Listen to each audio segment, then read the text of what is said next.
পথের হতশ্রী দশার কারণে পরীক্ষা কেন্দ্রে পৌঁছাতে চরম নাজেহাল হতে হলো মাধ্যমিক পরীক্ষার্থীদের। কর্দমাক্ত রাস্তায় যেমন হড়কে পড়ল পরীক্ষার্থী, তেমনি জুতো হাতে নিয়ে পরীক্ষা কেন্দ্রে পৌঁছাতে হলো আশাকর্মী থেকে শুরু করে অভিভাবকদের। মাধ্যমিক পরীক্ষা শুরুর প্রথম দিনেই এমনই নানা ঘটনার ঘন ঘটায় সরগরম থাকলো পূর্ব বর্ধমানের রায়নার কুকুরা অনিলাবালা উচ্চ বিদ্যালয় চত্বর। একই দিনে আবার বেহাল রাস্তার কারণে রায়নার পলাশন গ্রামে মাসির বাড়ি পৌঁছাতে হিমশিম খেতে হলো রাজ্যের মন্ত্রী জ্যোৎস্না মান্ডিকে। নিজের গাড়ি ছেড়ে কখনো টোটোয় চড়ে আবার কখনো পায়ে হেঁটে মন্ত্রী পৌঁছালেন তার মাসির বাড়ি। এই নিয়ে দুই এলাকার স্থানীয় গ্রাম পঞ্চায়েতের প্রধানদের সাফাই দিলেন খুবই শীঘ্রই রাস্তার কাজ শুরু হবে। মাধ্যমিক পরীক্ষার্থীরা যাতে নিরাপদে পরীক্ষা কেন্দ্রে পৌঁছাতে পারে তা সুনিশ্চিত করতে শুক্রবার সকাল থেকে আসরে নামে জেলার পুলিশ ও প্রশাসন। রায়না এক ব্লকেও তার কোনো ব্যতিক্রম থাকেনি, কিন্তু কুকুরা অনিলাবালা উচ্চ বিদ্যালয়ে হওয়া পরীক্ষা কেন্দ্রে পৌঁছানোর হাফ কিলোমিটার বেহাল পথ যেন সব তৎপরতাতেই জল ঢেলে দেয়।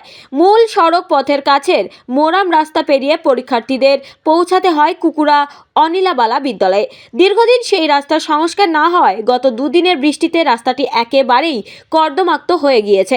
আর সেই কর্দমাক্ত রাস্তায় এদিন পরীক্ষার্থী ও অভিভাবকদের পরীক্ষা কেন্দ্রে পৌঁছাতে বিড়ম্বনায় ফেলে, যা নিয়ে ক্ষোভ উগরে দিয়েছেন পরীক্ষার্থীদের অভিভাবকরা।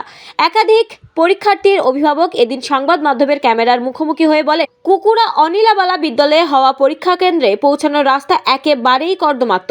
পরীক্ষার্থীকে সঙ্গে নিয়ে এই রাস্তা দিয়ে পরীক্ষা কেন্দ্রে পৌঁছাতে কাল ঘাম ছুটে গেছে।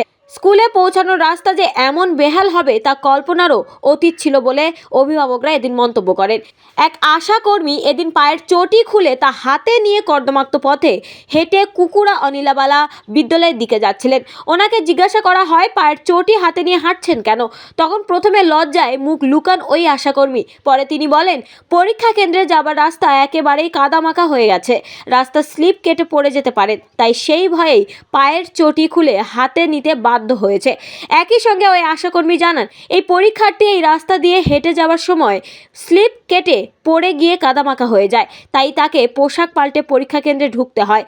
পরীক্ষা কেন্দ্র কুকুরা অনিলাবালা বিদ্যালয়ে যাওয়ার রাস্তার বেহাল দশার কথা স্বীকার করে নেন স্থানীয় গ্রাম পঞ্চায়েতের প্রধান পিন্টু মোল্লা। তিনি সাফাই দেন, এই রাস্তার হাল ফেরানোর কাজের টেন্ডার হয়ে গিয়েছে, খুব শীঘ্র রাস্তার কাজ শুরু হবে।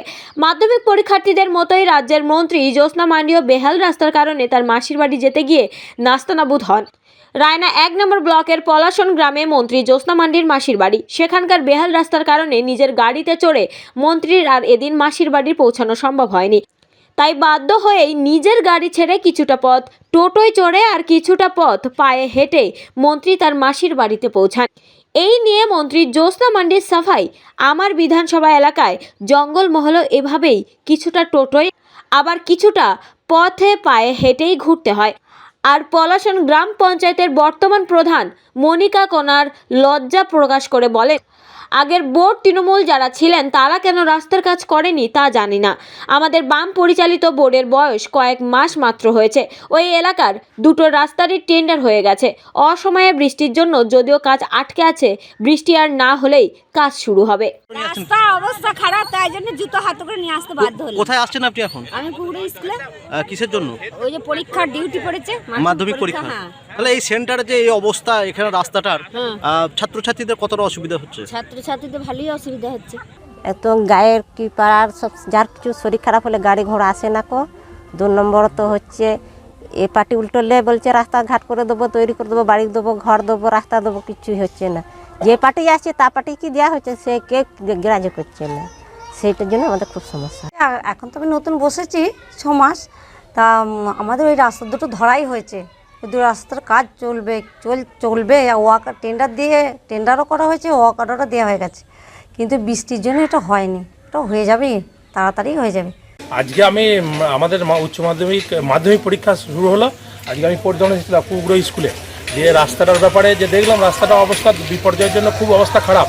এই জন্য আমাদের টেন্ডার হয়ে গেছে অলরেডি, খুব তাড়াতাড়ি কাজটা শুরু হয়ে যাবে। আমাদের মাটিমান্ডি সরকার মমতা ব্যানার্জির উন্নয়নের যে পথশ্রী 3 আরম্ভ হয়েছে, সেই পথশ্রী 3-তে কাজটা খুব তাড়াতাড়ি শুরু হয়ে যাবে। এটা পলাশন পশ্চিম পাড়া রাস্তা, আমাদের এই অবস্থা রাস্তা যে দেখুন না রাস্তা কি অবস্থা পড়ে হয়েছে। মন্ত্রী এলেও মন্ত্রী হেঁটে হেঁটে আসতে হবে, এদিকে কিছু করার নেই। রাস্তা দেখুন এই মোটামুটি দেখুন টিএমসি যত বছর এসছে তত বছর রাস্তায় মুলাম করে কিছু রাস্তা পাকায়নি। দুটো রাস্তা আছে, ওই রাস্তাটা আছে একটা, ওইটা ধরুন মাটি ফেলে যখন ঢোকা যাবে না, জল হয়েছে, প্রচুর রাস্তা খারাপ হয়ে গেছে, গাড়ি ঢুকবে না। এইটা যে ঢুকবে যেই আসুক ওইখানে দাঁড়িয়ে আপনাকে আসতে হবে, টোটো করে আসুক আর হেঁটে আসুক। আজকে আমি আমার আত্মীয় বাড়ি এসেছি, আমার মাসির বাড়ি। বহু বছর পর এলাম, প্রায় 10 বছর পর আমি এখানে এলাম। এখানে একটা পুজোর অনুষ্ঠান আছে, গ্রামীণ পুজো, তো মাসি আমাকে বলেছিল, আমি এসেছি এখানে, আত্মীয় বাড়ি এসেছি। হ্যাঁ, ওইসব কিছু না, আমি আত্মীয় বলতে আমার একান্ত একদম আমার মায়ের বোন, আমার নিজের মাসির বাড়ি। 10 বছর আগে এসেছিলাম খুব ছোটোবেলায়, তো এখন কাজে ব্যস্ততার জন্য আসা হয় না, তো এসেছি বাস, মাসির বাড়ি এসেছি। ভালো লাগছে, অনেক ছোটোবেলায় দেখেছিলাম, অনেকের মুখ চেঞ্জ হয়ে গেছে, অনেকে আগ্রহ সবাই ছিল যে আমি কখন আসবো।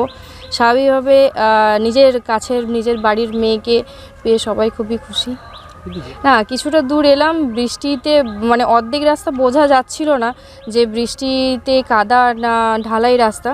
দেখলাম কিছুটা রাস্তা বাকি আছে, তো কেন, কিসের জন্যে বা কী আছে টোটাল ব্যাপারটা তো আমি জানি না, তো নির্দিষ্ট পঞ্চায়েত বা সমিতি বা জেলা পরিষদের খোঁজ নিয়ে দেখতে হবে। রাস্তাটা খুব খারাপ, অবস্থা খারাপ, কতটা খারাপ? রাস্তায় চলতে পারা যাচ্ছে না, রাস্তাটা কি হয়েছে? কাদা হয়ে গেছে এখন। কি রাস্তাটা? মাটির রাস্তা? মুলাম রাস্তা আমাকে কাদা হয়ে গেছে। বৃষ্টির ফলে কাদা হয়ে হ্যাঁ, সেই জন্যই বলছি রাস্তার অবস্থা খুব সিরিয়াস। তাহলে কি করে স্কুলটায় ছেলেপুলে পড়াশোনা করছি? যে কোনো অ্যাক্সিডেন্ট হয়ে পড়বে এবং ছেলেরা বা মানে পরীক্ষার্থীরা যদি কাদা মেঘে পড়ে যায় তাহলে মানে পা হাত ভেঙে যাবে, পরীক্ষা দিতে পারবে না। রাস্তাটা মোটামুটি 1 কিলোমিটার হবে না না হাফ কিলোমিটার হবে। পুরোটাই কি একদম অবস্থা? ওরা একদম অবস্থা খারাপ, একদম মানে বজবজ করছে একবারে। মানে কি বৃষ্টির কারণেই মূলত খারাপ? বৃষ্টির কারণ হতে পারে, রাস্তা না বাগানোর কারণ হতে পারে, সবই হতে পারে। আজ তৃণমূল কংগ্রেসের এই রাজ্যের খাদ্য প্রতিমন্ত্রী জ্যোৎস্না মান্ডি তিনি আমাদের রায়না বিধানসভার পলাশন পঞ্চায়েতের পলাশন গ্রামের পশ্চিমপাড়ায় তার মাসির বাড়ি এসেছিলেন, কিন্তু এতটাই খারাপ অবস্থা, উন্নয়নের এত প্রভাব পড়েছে ওখানে যে 34 বছরের বাম শাসন আর এই 10 বছরের অধিক তৃণমূলের শাসনে ওখানকার রাস্তার বিহাল পরিণতির কারণে ওখানে মন্ত্রীর গাড়ি গেল না, তাকে নেমে টোটোই করে যেতে হলো। এর থেকে লজ্জার আর কিছু হতে পারে না। ওই এলাকায় প্রায় 1000-এর উপর মানুষ বসবাস করে, তারা যখন অসুস্থ হয় ওখানে অ্যাম্বুলেন্সও যায় না, তাদেরকে খাটিয়ায় করে নিয়ে যেতে হয়। এটাই হচ্ছে তৃণমূল কংগ্রেসের উন্নয়ন। এখানে তৃণমূল কংগ্রেসের নেতাদের উন্নয়ন হয়েছে, কিন্তু সাধারণ মানুষের যে উন্নয়ন হয়নি সেটা আজকে আশা করি মন্ত্রীমশাই বুঝতে পেরেছেন, মহাশয় বুঝেছেন। আর আগামী দিনে এর ব্যাখ্যা উনি হয়তো কলকাতায় বসে দেবেন, কারণ কলকাতার নেতা যারা আছেন তারা তো অনেক বড় মাপে, তারা গ্রামে মানুষের দুঃখ কষ্ট হয়তো বোঝে না, তাই আজকে মন্ত্রীকে এখানে এসে এই বিপদে পড়তে হবে।